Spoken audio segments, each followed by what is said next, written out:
जय गुरु सबको, जय गुरु।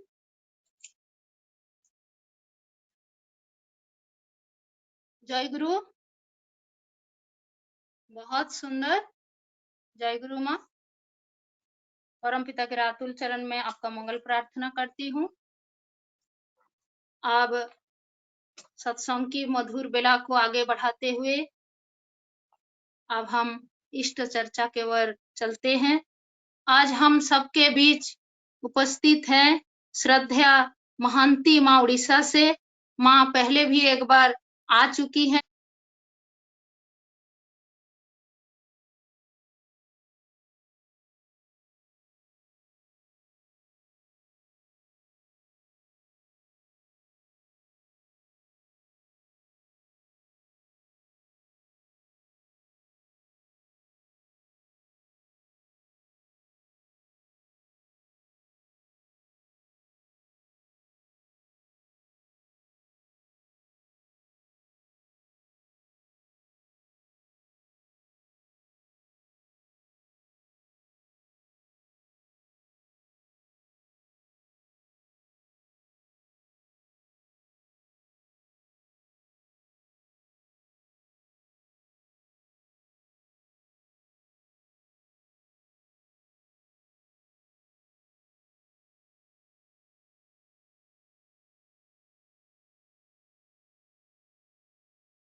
मेरी आवाज आ रही है?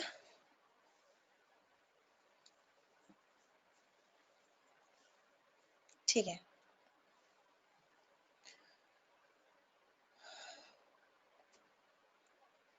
त्वमेव माताश्च पिता त्वमेव, त्वमेव बन्धुश्च सखा त्वमेव, त्वमेव विद्यां च द्रविणं त्वमेव, त्वमेव सर्वं मम देव देव। परम प्रेममय परम दयाल श्री श्री ठाकुर, परम आराध्या जगत जननी श्री श्री बड़मा, परम पूज्यपाद जुगाचार्य देव श्री श्री बड़दा, परम पूज्यपाद प्रधानाचार्य देव श्री श्री दादा, पूजनीय बाबा दादा तथा समस्त गुरु परिवार के श्री चरणों में मेरा कोटि कोटि प्रणाम। आज के इस ई मातृ सम्मेलन में उपस्थित वरेण्य ऋत्विक मंडली, गुरु भाई, गुरु माँ तथा छोटों को मेरा सादर श्रद्धा जय गुरु। इंदौर मातृ सम्मेलन में आज ये मेरा सेकेंड टाइम बोलना हो रहा है और मातृ सम्मेलन में मुझे दोबारा बुलाने के लिए और मेरे ठाकुर जी के बारे में कुछ आलोचना रखने के लिए मुझे नहीं आ रहा है। अब आया?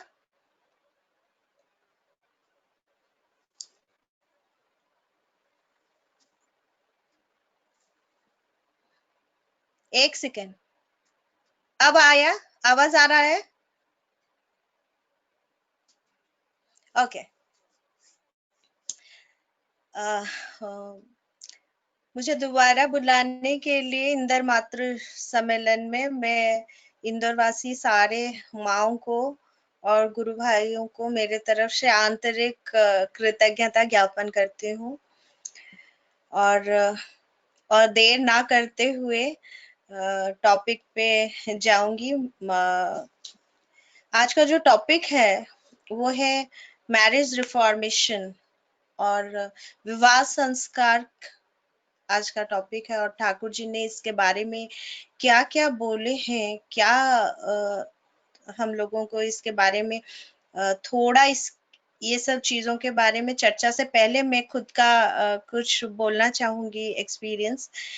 मेरा दीक्षा जीवन को 18 साल हो गया है और मेरा जो स्वस्थैनी मानना शुरू हुआ जब मेरा शादी हुआ तब से, और मेरा मैरिज को अभी 15th ईयर चल रहा है और 15 साल हो गया। मेरी एक 12 साल की बेटी भी है। आप लोग सोच रहे होंगे कि ये सब क्यों बोल रही है। इसलिए बोल रही हूँ कि 15 साल का मेरा वैवाहिक जीवन में मैंने ठाकुर जी का जजन जाजन इष्टवृत्ति स्वस्थैनी सदाचार के बारे में बहुत सुना है, बहुत जगह चर्चे में सुना है, पढ़ा भी है काफी इसके बारे में। और हम लोग नारी के अष्ट वैशिष्ट्य के बारे में नारी रणनीति पढ़ते हैं, देवी सूक्त काफी बार पढ़ी हूँ। लेकिन ना विवाह के बारे में इतना चर्चा मैंने कभी सुना नहीं था। होता होगा लेकिन मैंने सुना नहीं था। और विवाह इतना एक इम्पोर्टेंट चीज है, इसके ऊपर मेरा ज्ञान बिल्कुल नहीं था। तो आज जब मैं ये पूरा एक थ्योरी रखूंगी ठाकुर जी का विवाह के ऊपर, मैं सबको ये बताना चाहूंगी कि आप लोग ये कभी मत समझना कि मैं बोल रही हूँ, कोई एक जन बोल रहा है मतलब वो सर्वज्ञानी है या फिर उसको सब पता है और वो पूरा एकदम सही है इसीलिए बोल रही है। ये बिल्कुल नहीं है।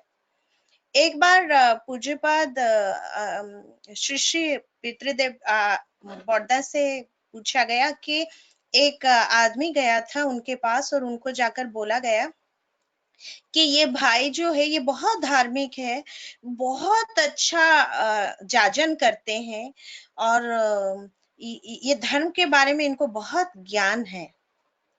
तो श्री श्री बड़दा बोले कि अरे ধর্মর কথা যারা বলে তারা ধার্মিক নয় রে, ধর্ম যারা বহন করে, ধর্ম যারা পালন করে তারা धार्मिक। तो हम जितने भी आलोचना अच्छा क्यों ना कर ले, हमारे जैसे मेरी जैसे बहुत जन है, आप लोग ये कभी मत समझ लेना कि ये बहुत धार्मिक है, बहुत कुछ जानते हैं इसीलिए अच्छा जाजन करते। ये नहीं है। जाजन ठाकुर जी की बात ठाकुर बोलते हैं।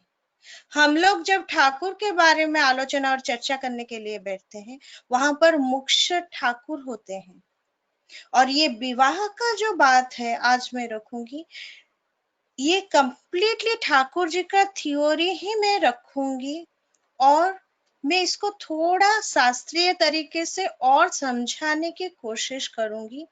और परमपिता मेरे पे दया करे कि मैं उनका जो बात है सही तरीके से रख पाऊं, इतना वो मेरे पे दया करे। और आप सब यहाँ पर सुनने वाले हर एक माँ गुरु भाई सबको मैं हाथ जोड़ के निवेदन करूंगी, अगर कोई भूल त्रुटि मुझसे हो जाए तो आप लोग मुझे क्षमा करेंगे, छोटा समझ के क्षमा करेंगे। ठीक है, अब चलते हैं। आलोचना शुरू करने से पहले मैं कुछ कहानियां आपको सुनाऊंगी। इसका एक पहला कहानी जो है वो महाभारत की, तीनों कहानी ही मैंने महाभारत से ही लिया है। पहला कहानी ये है कि जब शांतनु और राजा बने, चक्रवर्ती सम्राट थे, तो उनका भेंट एक बार गंगा से हुआ। और गंगा जो थी, शांतनु चक्रवर्ती सम्राट थे, क्षत्रिय कुल के बहुत ही पावरफुल राजा थे, बहुत धार्मिक थे। और गंगा जो थी वो देवी थी, देवलोक से आई थी, लेकिन मानवी होकर जन्म हुई थी।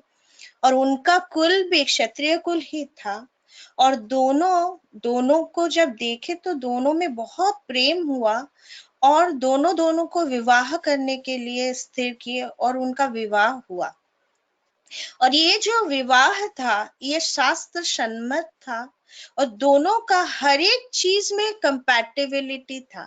दोनों हर एक चीज में दोनों की तरफ परिपूरक एंड परिपोषक थे। ये जो परिपूरक एंड परिपोषक वाला बात आता है, जैसे कि एक सपोज एक नारियल को हम तोड़ते हैं, और वो नारियल जब दो फटा हुआ पीस हो जाता है, और वही दो फटा हुआ पीस एकदम से एक तरीके से राउंड होके नहीं होता है, थोड़ा सा जैक होकर ऐसे होता है। अगर उस नारियल का पीस एग्जैक्टली दोनों को जोड़ा जाए तो वो एक बन जाते हैं। और वही अगर 2-4 नारियल को हम लोग पीस कर दें और उसको सारा मिला दे, और किसी एक पीस के साथ दूसरे किसी पीस को ज्वाइन करने की कोशिश करें, लेकिन वो वाला मैच नहीं होगा। तो फिर जो परफेक्ट मैच किसके साथ होगा? जिसका टूटा हुआ है उसी के साथ ही परफेक्ट मैच होगा। तो जो वही नारी और पुरुष का अगर परिपूरक वाला जो चीज है, एक परिपूरण करेगा तो और एक उसको पोषण देगा, वो वाला कंपैटिबिलिटी एक होने की तरह, जैसे कि ऐसे पूरा मैच हो जाना चाहिए, उसी प्रकार का मैचिंग था गंगा और शांतनु के बीच में। दोनों के लिए परिपूरक एंड परिपोषक थे। दोनों का दोनों की तरफ बहुत प्रेम था, बहुत सम्मान था, और इसी वजह से उनका जो संतान आया वो विश्व पितामह जैसा संतान आया। इतना पावरफुल वो संतान थे कि शायद ही पूरे आर्यवर्त में विश्व पितामह जैसा सेकेंड एग्जाम्पल नहीं आ पाया। फिर शांतनु, गंगा उनके जीवन से जब चली गई, तब शांतनु सत्यवती से मिले। सत्यवती जो थी वो केवट वर्ण की थी, और शांतनु सत्यवती को देखकर शांतनु के मन में बहुत प्रेम जगा सत्यवती की ओर, और वो सत्यवती से विवाह करने की इच्छा प्रकट की। जब सत्यवती से विवाह के लिए शांतनु अपने तरफ से बोले, तो सत्यवती के पिता ने बोला कि आप तो राजा हो, लेकिन आपका तो एक पुत्र है भीष्म, आपके बाद राजा, लेकिन अगर सत्यवती के पुत्र बनेंगे तभी मैं विवाह के लिए हाँ बोलूंगा। और ये सत्यवती जो थी, इनका शांतनु के प्रति वो समर्पण भाव वाला प्रेम नहीं था। इनका दिमाग में हमेशा ये था कि वो रानी बनेगी। और ये चीज जब भीष्म को पता चला, तो भीष्म पितामह क्या किए, सब प्रतिज्ञा ले लिए कि मैं राजा नहीं बनूंगा, और आपके पुत्री के संतान ही राजा बनेंगे। और इसी प्रकार भीष्म जो थे प्रतिज्ञा ले ली, और शांतनु और सत्यवती का विवाह हुआ।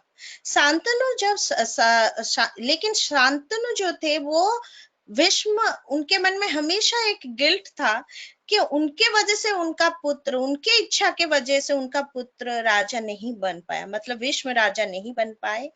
और एक बात था कि उनका जो पूरा राज्य था उनके राज्यवासी भी सत्यवती को एज अ क्वीन एक्सेप्ट नहीं कर पा रहे थे, पहला चीज। और सेकंड चीज, सत्यवती के पुत्र राजा बनेंगे ये भी उनके राज्यवासी एक्सेप्ट नहीं कर पा रहे थे। धीरे धीरे क्या हुआ, सत्यवती को भी एहसास होने लगा कि उनसे बहुत बड़ा गलती हुआ है, और इसी वजह से लेकर शांतनु और सत्यवती के बीच में हमेशा एक तनाव का सिचुएशन लगा रहता था। और इसी तनाव और डिप्रेस्ड अवस्था में उन दोनों का मिलन हुआ और उनके दो संतान पैदा हुए। एक थे विचित्रवीर और दूसरे थे चित्रांगद। विचित्रवीर और चित्रांगद जो पैदा हुए वो दोनों ही वीर्यवान नहीं थे और दोनों ही अल्पायु थे। अब चलते हैं थर्ड स्टोरी की ओर। थर्ड स्टोरी ये है कि उसी महाभारत में जब धृतराष्ट्र जन्म हुए अंधा होकर, धृतराष्ट्र जब बड़े हुए तो धृतराष्ट्र के लिए गांधारी का विवाह के बारे में सोचा गया। गांधारी अपने राज्य के इकलौती राजकुमारी थी और अपने पिता की बहुत प्यारी थी। और जब गांधारी के लिए धृतराष्ट्र का प्रस्ताव आया तो गांधारी के पिता ने मना कर दिया, क्योंकि वो अपनी बेटी को एक अंधे राजा के साथ विवाह देना नहीं चाहते थे। और इसी वजह से धृतराष्ट्र क्या किए ना, पूरा गांधार राज को तहस नहस कर दिए, उनके ससुर को और उनके सारे मतलब गांधारी के पूरे परिवारजनों को सबको मार दिया। सिर्फ उनका एक भाई बचा था, वो था शकुनी, और बलपूर्वक गांधारी को ऊपर प्रेशर डाल के उनसे विवाह किया। और इसी वजह से गांधारी ने अपने आंखों में एक पट्टी बांध लिया था। और सोचने वाली चीज ये है, गांधारी बहुत ही निष्ठावान थी, बहुत ही भक्तिपरायणा थी। उन्होंने अपने साधना के बल से महादेव को तृप्त करके 100 संतान का वर प्राप्त किया था। इतना पावरफुल गांधारी थी। लेकिन एक ऐसे इंसान से कोई भी लड़की विवाह करना नहीं चाहेगी जो उसी के ही पिता का मृत्यु का कारण हो और उसी के ही परिवारजनों को मार दिया हो, जो हुआ था गांधारी के साथ। और गांधारी जब विवाह करके आई, बलपूर्वक विवाह उसको कहा जाता है, करके आई, उसके बाद भी उनके ऊपर बहुत प्रेशर डाला गया धृतराष्ट्र की ओर से कि तुम जल्द ही एक पुत्र संतान जन्म करो जो कि राजा बनेगा। गांधारी पहले गर्भवती हुई, लेकिन कुंती उनसे बाद में बहू बन के आई, लेकिन माता कुंती पहले बन गई। और गांधारी के ऊपर इतना मेंटल प्रेशर डाला गया कि गांधारी एक दिन गुस्से में अपने जो गर्भस्थ पेट को जोर से मारने लगी और उन्हीं के पेट में से एक मांस का छिछड़ा निकला और उसी को काट के 101 संतान बनाया गया। ये सबको पता है।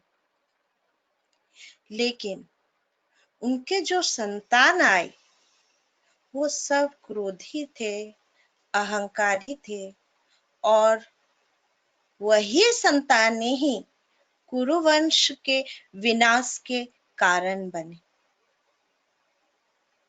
आप सबको ये 3 कहानी सुनाने का मेरा एक ही पर्पस है कि आप लोगों को विवाह का जो महत्व है, इम्पोर्टेंस ऑफ मैरिज, ये समझाना। विवाह होता क्या है और इसका विवाह का पर्पस क्या होता है और what is the actual meaning of marriage और विवाह, चलिए उसके तरफ थोड़ा नजर डालते हैं। According to Wikipedia, the word vivaha originated as a sacred union of people as per Vedic traditions. That is what many call marriage, but based on cosmic laws and advanced ancient practices.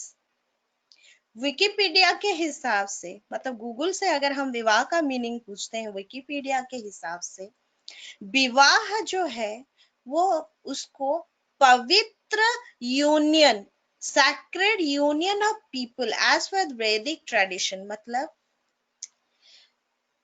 पवित्र मिलन दो इंसानों का, ये माना जाता है वैदिक tradition के हिसाब से।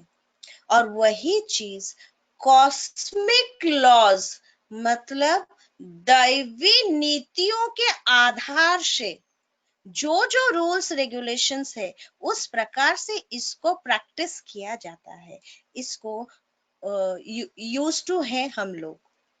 Under Vedic Hindu traditions, marriage is viewed as one of the sanskaras, which are lifelong commitments of one wife and one husband. हमारे जो हिंदू ट्रेडिशंस में मैरिज ऐसा है, इसको एक बहुत ही महत्वपूर्ण संस्कार के तरह माना जाता है। और ये है, और इसका जो मेन रूल है, it's a commitment between one husband and one wife, एक दूसरे के लिए साथ निभा कर चलना है। ये है हमारे हिंदू ट्रेडिशन का मैरिज का जो main rule. In India, marriage has been looked upon as having been designed by the cosmos and considered as sacred oneness witnessed by fire itself. हमारे हिंदू और इंडियन मैरिज के हिसाब से भारतीय शास्त्रीय वैवाहिक संस्कार के माध्यम से इस हिसाब से हमें ये पता चलता है कि विवाह, marriages are made in heaven, दिव्य एंड दैवी होता है विवाह। और वहां से विवाह होकर आता है और धरती पे वो खिलता है, ये माना जाता है हमारे भारतीय संस्कृति के हिसाब से। और इसको sacred oneness witnessed by fire itself, मतलब पवित्र एकत्व विटनेस्ड बाय अग्नि, इतना पवित्र होता है विवाह। According to the Veda, marriage is a union between a masculine and a feminine entity with commitments to pursue dharma, arth, kama, and moksha in unison. वेद कहता है कि marriage is a union between a masculine and a feminine entity, a पुरुष और एक नारी, दो शरीर का कमिटमेंट, मिलन, एकत्व में, यूनिशन, किसके लिए? जीवन में धर्म, अर्थ, काम और मोक्ष को परिपूर्ण करने के लिए। ये होता है विवाह। और ये है हमारे शास्त्र जो विवाह को इतना पवित्र मानते हैं। और मेरे ठाकुर बोलते हैं कि विवाह का जो मेन पर्पस है वो ये है कि उद्वर्धन और सुप्रजनन। विवाह के जो मिलन का मेन पर्पस है वृद्धि होना और अच्छे संतान, अच्छे सोल को आवाहन करना। विवाह एक ऐसा संस्कार है जिसको बहुत ही पवित्र माना जाता है, क्योंकि इससे जो दो लोग बनते हैं उनके द्वारा ही सोसाइटी का क्रिएशन होता है, because they are the creators of the society. इसका मतलब विवाह से ही जन्म जुड़ा हुआ है। अगर शुभ विवाह हुआ तो फिर शुभ जन्म भी होगा। और इस विवाह को शुभ और संस्कारी बनाने के लिए हमारे ठाकुर जी ने क्या क्या बोले हैं, क्या क्या नियम दिए हैं, थोड़ा उसके बारे में जानेंगे, समझेंगे और उसी को ही आज आलोचना और चर्चा करेंगे। एक बार श्री श्री ठाकुर जी बहुत ही दुखी मन से बोलने लगे कि मेघदार, उपयुक्त मनुष्य, योग्य मनुष्य आजकल जन्म हो रहे हैं कम। इसका मतलब मैरिज और यूजेनिक्स नेग्लेक्टेड हो रहे हैं। इस मूल तत्व के बारे में सबसे ज्यादा नजर देना प्रयोजन है। मूल को काटकर उसके अग पर जितना भी पानी डालने से कुछ नहीं होगा। आलोचना प्रसंग 14 खंड पेज नंबर 39। इस विषय पर विवाह विधान की भूमिका में श्री पितृदेव बोले हैं कि जगत में आज मनुष्य की तरह मनुष्य के अभाव बहुत ज्यादा है। इसलिए परिणय और प्रजनन परिशुद्धि के ऊपर श्री ठाकुर सर्वाधिक गुरुत्व आरोप किए हैं।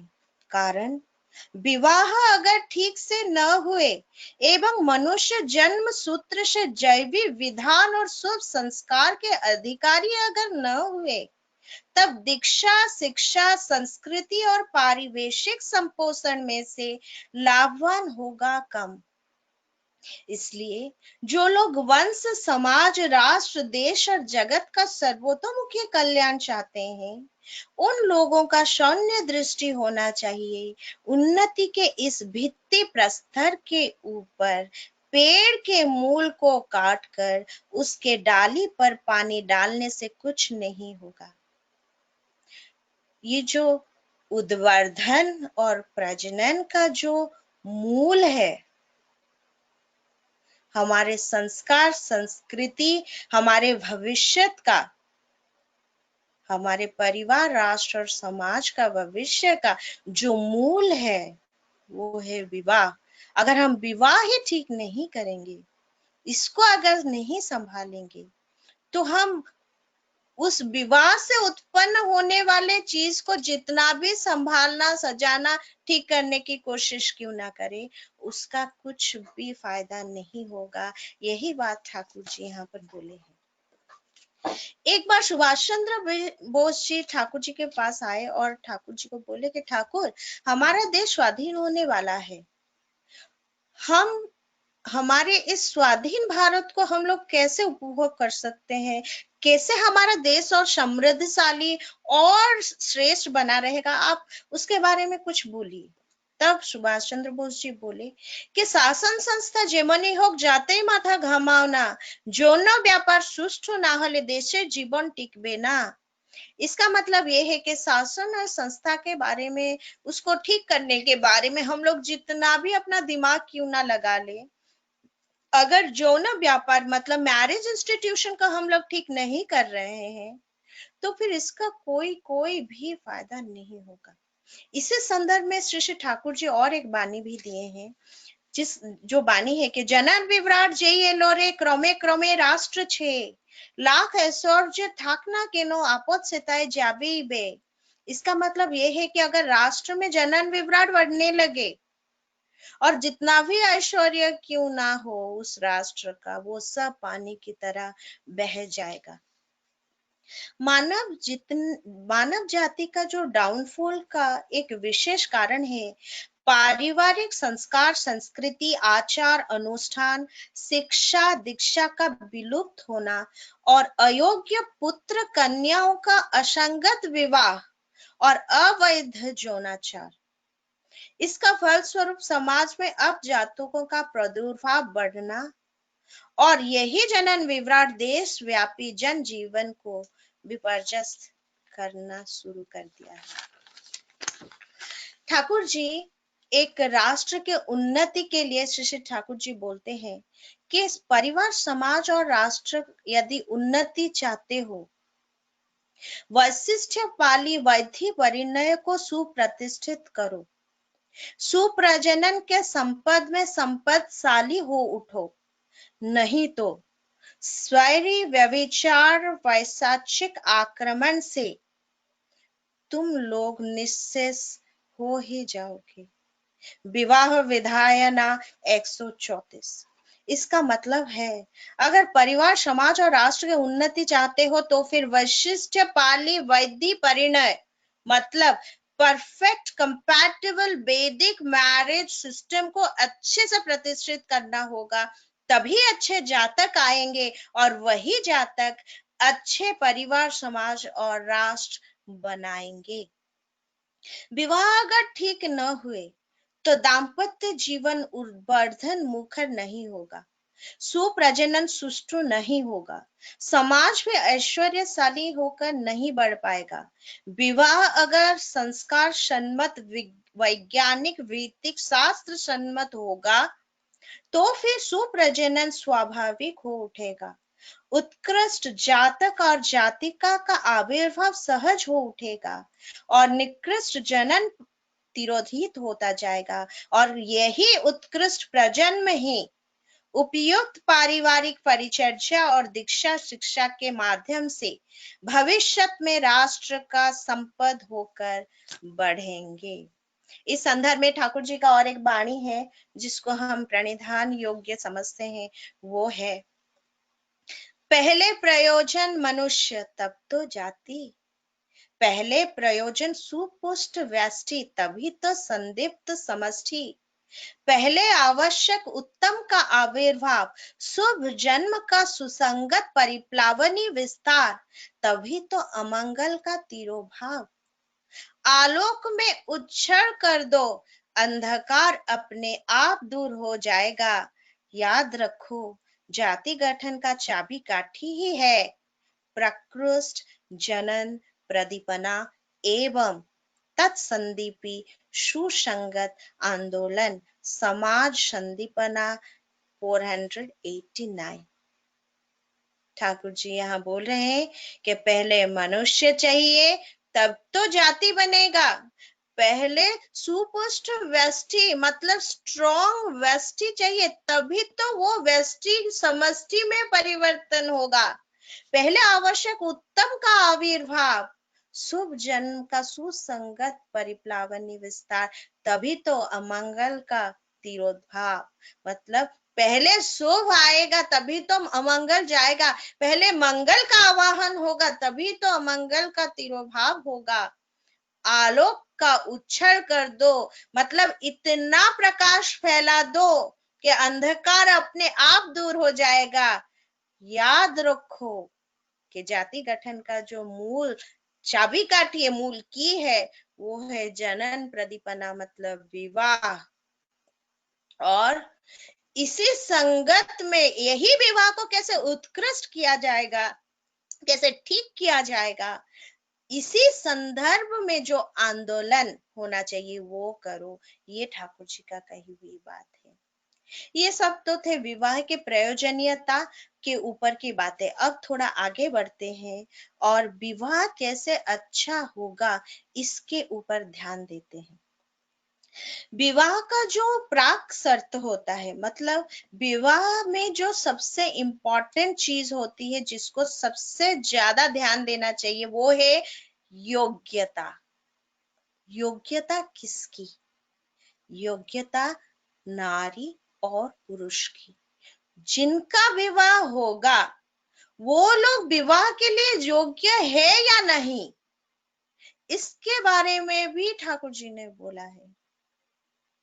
जो लोग योग्य नहीं है विवाह के लिए, उनका विवाह ना होना ही अच्छा है। और इस विवाह के लिए क्या क्या योग्यता चाहिए उसका मैंने एक लिस्ट बनाया है, चलिए वो मैं बताती हूँ। विवाह के लिए पुरुष का योग्यता क्या चाहिए? नंबर 1 आदर्श केंद्रिक, आइडियल सेंट्रिक। नंबर 2 श्रेयचर्जी। नंबर 3 सुस्थ और बलिष्ठ शरीर और मन। नंबर 4 सुष्ठु अभ्यास व्यवहार। नंबर 5 सुष्ठु चलन चरित्र। नंबर 6 सहजात संस्कार, सन्मत दीक्षा, समन्वित शिक्षा। नंबर 7 कर्म जीविका और पारिवेशिक परिपोषण में योग्यता। ये सब पुरुष में चाहिए। उसके बाद आता है नारी का क्या क्या गुण होना चाहिए, क्या क्या योग्यता होना चाहिए विवाह के लिए। प्रथम पितृभक्ति परायणा। सेकंड पवित्र चारित्रिक संपद की अधिकारिणी। थर्ड स्वीय गुण वैशिष्ट्य में सुशिक्षिता और विदुषी। नंबर 4 श्रद्धाशीला। नंबर 5 सेवा प्राणा। नंबर 6 सहनशीला। नंबर 7 वहनशीला। नंबर 8 मधुर भाषिणी। नंबर 9 सुलक्षणा। नंबर 10 गृह कर्म निपुणा। नंबर 11 उत्कर्ष प्रवणा। एक बार श्री श्री ठाकुर जी से प्रश्न किया गया कि आप जो सुप्रजनन की बात बोल रहे हैं, इसके लिए हमें सर्वप्रथम क्या करना होगा? श्री श्री ठाकुर बोले, विवाह को अच्छे से देख विचार करके देना होगा। वर्ण, वंश, वयस, विद्या, स्वास्थ्य, आयु, इष्ट प्राणता, चरित्र, प्रकृति, योग्यता आदि सब विषय में मेल करके पुत्र कन्याओं का विवाह देना होगा। फिर से ठाकुर जी से प्रश्न किया गया, अनेक लोगों का धारणा है कि कोई भी पुरुष किसी भी नारी से विवाह कर सकता है, विधि निषेध सामाजिक विधान है ये सब। श्री श्री ठाकुर बोले, अगर ऐसा है तो नाइट्रोग्लिसरीन का समावेश घटाने से विस्फोरण क्यों होता है? समावेश करने से ही हो जाता है। इसके बीच संगति असंगति कुछ नहीं होता है। व्यक्ति के वैशिष्ट्य और कुल संस्कृति में नारी पुरुष के सामंजस्य में कोई प्रश्न नहीं। इसके ऊपर आजकल विवाह विच्छेद का जय जयकार हो रहा है। आलोचना प्रसंग 18, पेज नंबर 12। शास्त्र के अनुसार 3 तरीके के विवाह के बारे में बोला गया है। एक है सवर्ण सदृश विवाह, सेकंड है अनुलोम असवर्ण विवाह, थर्ड है प्रतिलोम। पुरुष और नारी का विवाह अगर सर्व विषय में संगतिशील हुए, दोनों के कौलिक संस्कृति और व्यक्तिगत प्रकृति में सुसंगत सामंजस्य रहता है एवं पुरुष सर्वांश में श्रेष्ठ होता है। पुरुष इष्ट निष्ठ कृष्टिचर्जी और नारी स्वामी निष्ठ परिवार परिचर्जी यदि हो, तो इस प्रकार के विवाह को सवर्ण सदृश विवाह बोलते हैं और इस प्रकार के विवाह को श्री श्री ठाकुर शास्त्र अनुमोदित और विज्ञान वित्तिक बोलते हैं। और इसी तरीके का विवाह का जो एग्जाम्पल मैंने दिया था वो था शास्त्र के हिसाब से। वैसे तो शास्त्रीय विवाह जो होता है वो जितना भी हम लोग कहानी पढ़ते हैं, अच्छे वीर्यवान संतान जो आए हैं उनका बैकग्राउंड अगर चेक किया जाए तो वो उसका बेस तो कंपैटिबल मैरिज ही है। और मैं जो पहला स्टोरी महाभारत की बोली थी आपको, वो गंगा और शांतनु का विवाह इसी श्रेणी में आता है। फिर अनुलोम असवर्ण विवाह का अर्थ ये है कि उच्च वर्ण के लड़के की शादी अपने से निम्न वर्ण के लड़की से होना, ये विवाह भी शास्त्र सम्मत है और श्री श्री ठाकुर जी भी इस विवाह को सम्मति दिए हैं। लेकिन इसके कुछ नियम हैं, जिन नियमों को छोड़कर अनुलोम असवर्ण विवाह नहीं हो सकता है। इसका प्रथम नियम, पुरुष का पहले सवर्ण विवाह होना चाहिए और उसके बाद असवर्ण अनुलोम विवाह, और गुरुजन और प्रथम सवर्ण पत्नी की भी अनुमति चाहिए, तभी ये विवाह संभव है। यहीं पर बहु विवाह की बात आती है और जिसके कारण आजकल हम लोग जिस रूल्स एंड रेगुलेशंस को फॉलो करते हैं, जिस संविधान को मानते हैं, जिस लॉ को हम मान के चलते हैं, वहां पर बहु विवाह का प्रथा नहीं है। इसीलिए ये विवाह ठाकुर जी और विधि संगत होने के बावजूद आज के जमाने के लिए ये विवाह नहीं हो सकता। ये आइन के मुताबिक इसको खारिज किया गया है और ये नहीं होगा।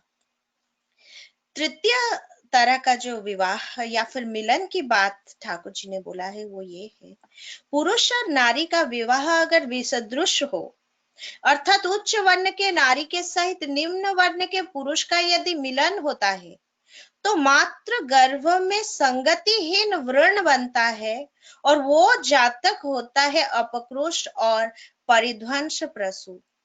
श्री श्री ठाकुर इस प्रकार के प्रतिलोम मिलन को दृढ़ भाव से निरोध करने के लिए निर्देश दिए हैं।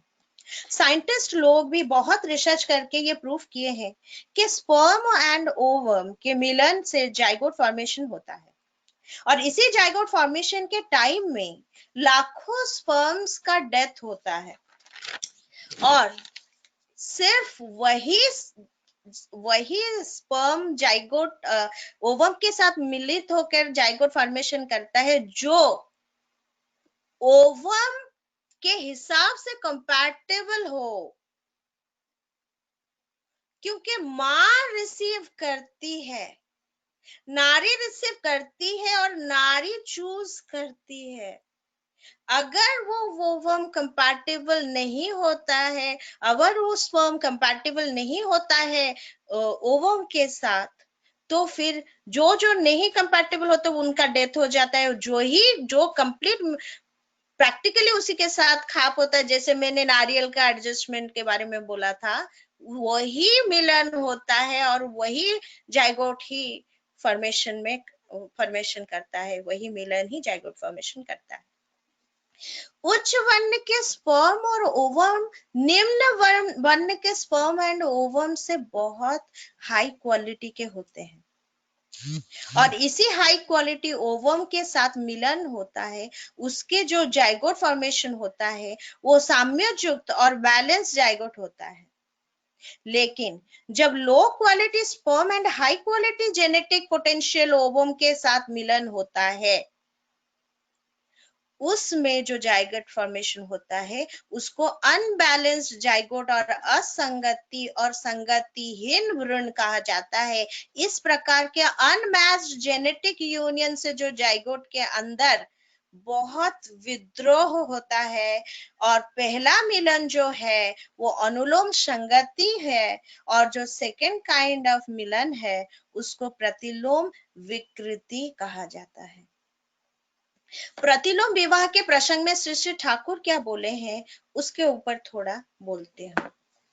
आलोचना प्रसंग में श्री श्री ठाकुर बोलते हैं कि प्रतिलोम के बारे में बोले हैं कि इसमें दीनतर संपद वाला शुक्र कीट मतलब स्पर्म, समृद्धतर जनन वाला डिंब कोश मतलब गर्भधानी उपादान के हिसाब से अयोग्य होकर खड़ा होता है।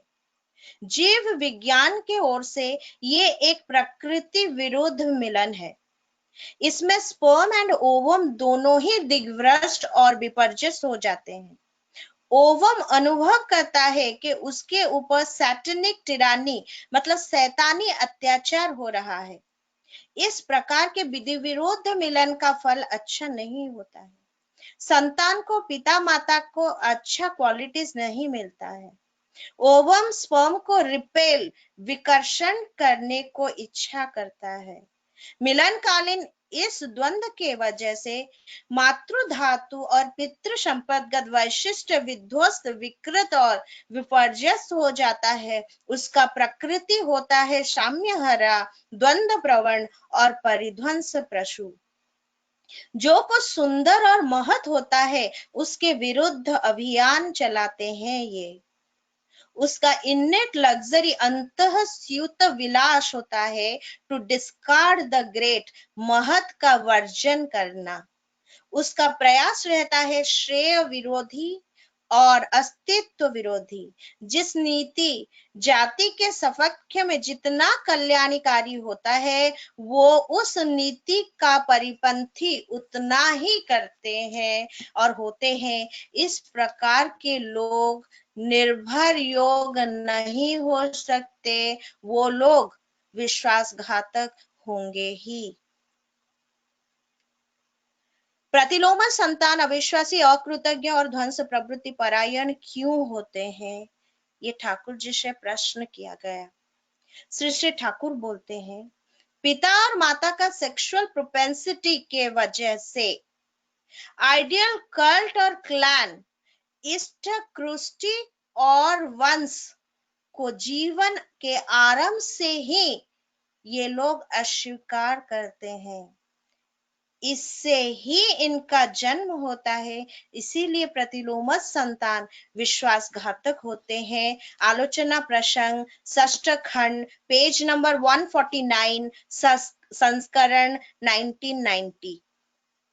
पुनः श्री श्री ठाकुर बोले, अनुलोम विवाह में जिन लोगों का चरित्र अनियंत्रित है लेकिन सहजात संस्कार ठीक है और उनके विवाह में अगर मेल नहीं है और दाम्पत्य प्रणय अव्याहत है तो फिर उनके बच्चे अच्छे होने संभव नहीं है। जाति का सबसे बड़ा असेट है पितृपुरुषगत शुभ संस्कार बाही वीर्य धारा। बहुत ही संतर्पण के साथ इस मूल्यवान संपद को अलग रखना होगा। इसमें व्यत्यय होने से मूल तत्व को पाना संभव नहीं होगा। इसलिए कभी भी किसी भी हालत में प्रतिलोम या फिर असंगत पूर्ण विवाह नहीं होना चाहिए।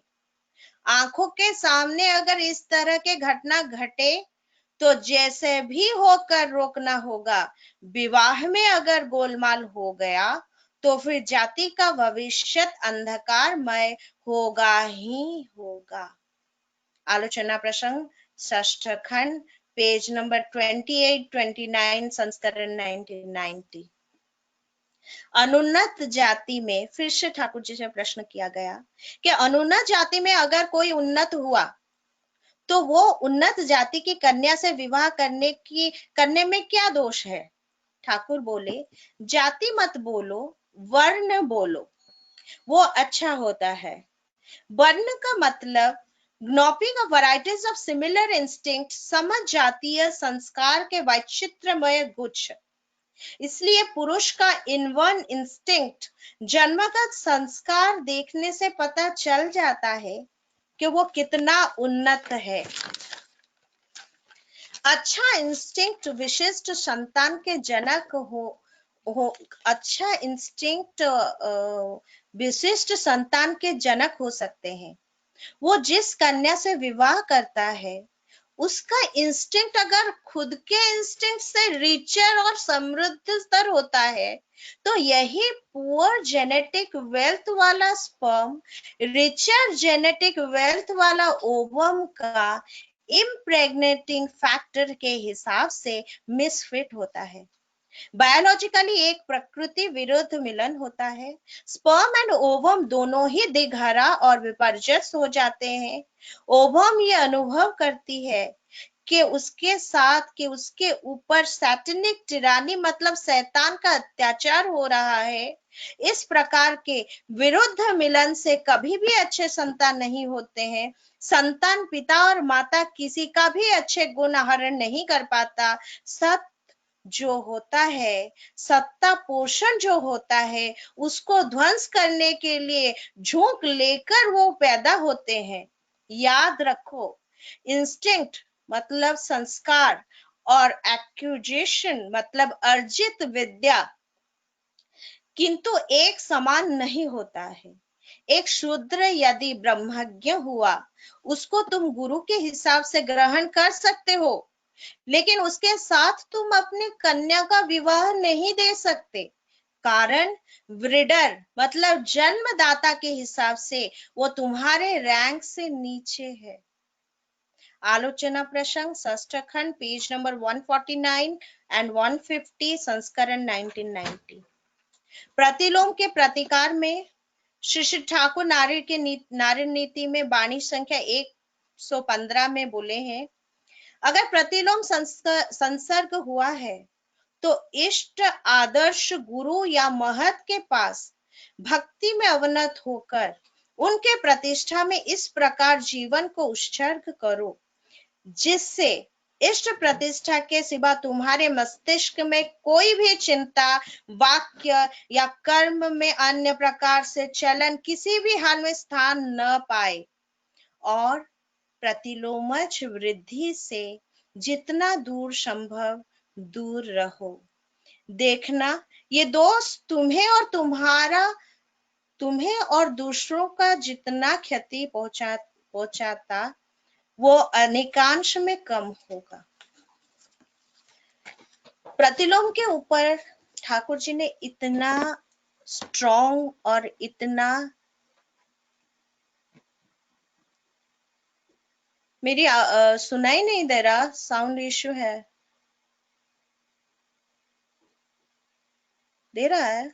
अच्छा, ओके ओके, नहीं अभी वो मैसेज में आया तो अच्छा ठीक है। तो प्रतिलोम के ऊपर ठाकुर जी ने बहुत ही गहरी तरीके से बोला है और साइंटिफिक वे में बोला है।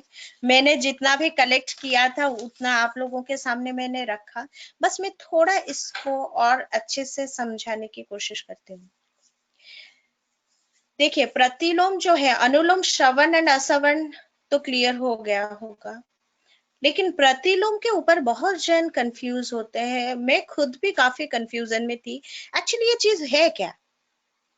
तो बहुत स्टडी के बाद पता चला 2 तरीके का प्रतिलोम है, एक है स्थूल प्रतिलोम, एक है सूक्ष्म प्रतिलोम। अच्छा, ये स्थूल प्रतिलोम सूक्ष्म प्रतिलोम फिर क्या है? स्थूल प्रतिलोम है जो दिखता है, जैसे कि उच्च वर्ण के नारी नीचे वर्ण के पुरुष के साथ उसका मिलन होता है। साइंटिफिकली मैंने बोल दिया क्यों ये एक्सेप्ट नहीं करता, बिकॉज उच्च वर्ण के जो नारी होते हैं उनका जेनेटिक कैपेबिलिटी, जेनेटिक क्वालिटी भी उतना ही उच्च होता है। और ये जो निम्न वर्ण के पुरुष के साथ उसका जब मिलन होता है, भले ही वो बहुत ही इमोशनली हो या कुछ भी हो सिचुएशन में वो उसको एक्सेप्ट की है, लेकिन उसका जो बायोलॉजिकल इंटरनल जो चीजें हैं वो एक्सेप्ट नहीं कर पाती। और बेसिकली जेनेटिक इश्यूज ही होते हैं, क्योंकि हमारा जीन जो है यही हमारे पूर्वजों का देन है। हमारे पितृ पुरुष से ये जीन की क्वालिटीज आता है, और यही जीनेटिक क्वालिटीज का जो मेन इंस्टिंक्ट है वो हमेशा बढ़ना चाहेगा, हमेशा ऊपर जाना चाहेगा, उसका वो क्वालिटी है। और नारी का जो मेन नेचर है वो हमेशा ऊर्ध्वमुखी है। प्रकृति इज ऑलवेज अपलिफ्टिंग, वो ऊपर जाएगा, बचाएगी, बढ़ाएगी, वो श्रेष्ठ की तरफ जाएगा। और वहां पर जब वो नीचे की तरफ झुकती है तो वो ऑटोमेटिकली नेचुरली ही वो नेचर के विरुद्ध जाता है। और यही प्रॉब्लम्स, क्योंकि ये जब संतान जन्म की बात आता है तो संतान सिर्फ देखने से नहीं होता, it's a Milan, it's a 2 biological instinct का मिलन है।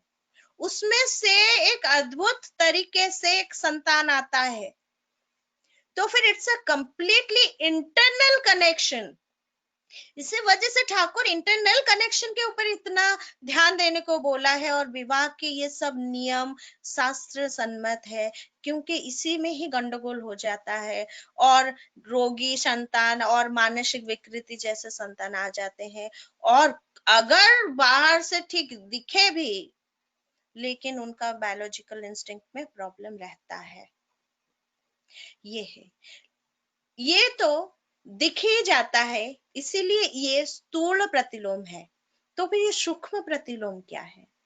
सूक्ष्म प्रतिलोम है जो हुआ गांधारी के साथ। अगर हम गांधारी के विवाह में देखेंगे कि वो भी क्षत्रिय, धृतराष्ट्र भी क्षत्रिय थे, ये भी सम्राट थे, वो भी बहुत राजकुमारी थी, वंश परंपरा अगर देखे बहुत उत्कृष्ट थे, तो फिर प्रॉब्लम कहाँ था? प्रॉब्लम था एक्सेप्टेंस ऑफ द वुमन। और धृतराष्ट्र में विकृति था, उस वो अंधा था, वो इसका जो गांधारी का जो नेचर एंड क्वालिटीज था उस हिसाब का पति धृतराष्ट्र नहीं थे। और यहाँ पर ही विकृति आ जाता है। जो जो चीजें ठाकुर जी ने बोला है विवाह को लेकर, जैसे कि गोत्र अलग होना चाहिए, इसके ऊपर एक बहुत बड़ा साइंस काम करता है। वो अगर मैं यहाँ पर रखती तो समय नहीं होता, तो इसलिए मैं उसको छोड़ दी। लेकिन बस जानना चाहिए कि गोत्र अलग क्यों है, उसके ऊपर कंप्लीट एक बेसिक थ्योरी है क्यों अलग गोत्र ये चलता है कि क्योंकि ब्लड का जो मैचिंग वो एक गोत्र वाला का सेम ब्लड मैचिंग रहता है, क्योंकि उनका जो ऋषि थे, हम लोग जो सांडिल्य गोत्र हो, नागस्य गोत्र हो, डिफरेंट काइंड्स ऑफ भारद्वाज गोत्र हो, ये सब क्या थे, जब सृष्टि तत्व शुरू हुआ हर एक ऋषि के हिसाब से जेनरेशंस आए। तो अगर सेम गोत्र हो जाता है तो एक ही फोर फादर को मान लिया जाता है। जैसे मेरा नागस्य गोत्र था तो मैं नागस्य गोत्र के पुरुष के साथ विवाह नहीं कर सकती थी, क्योंकि नागस्य दोनों का एक ही फोर फादर हुआ।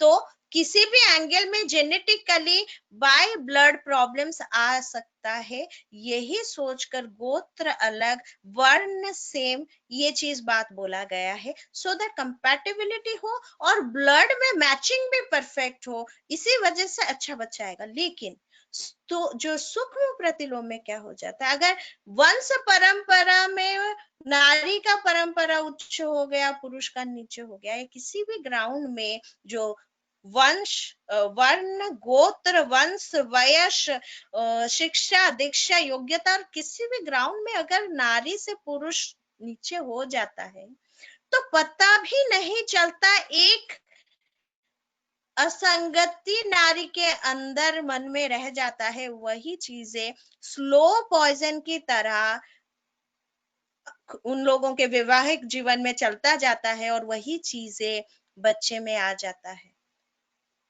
कंपैटिबल मैरिज के बारे में इतना स्ट्रेस इसीलिए दिया गया।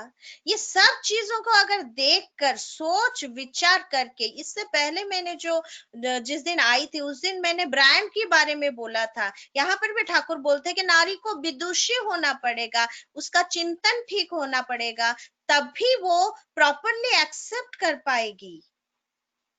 उसका 100% एक्सेप्टेंस चाहिए, तभी अच्छे संतान आएंगे। और यही है विवाह संस्कार का मूल प्रयोजन और मूल नीति। अंत में ठाकुर जी का एक सुंदर सा बानी बोलकर मैं अपना वक्तव्य यहीं खत्म करूंगी। वो बानी इस प्रकार है। विवाह का मूल उद्देश्य जहां पर इष्टानुग अनुचलन में खुद को समृद्ध और संवर्धित करके सेवा और सुप्रजनन से परिवार परिवेश को समृद्ध करना है, भगवान के आशीर्वाद वहां पर वर्षित होते हैं एवं ईश्वर उन दोनों को एक कर देते हैं। इतना कहकर मैं अपना वक्तव्य यहीं खत्म करती हूँ। जय गुरु।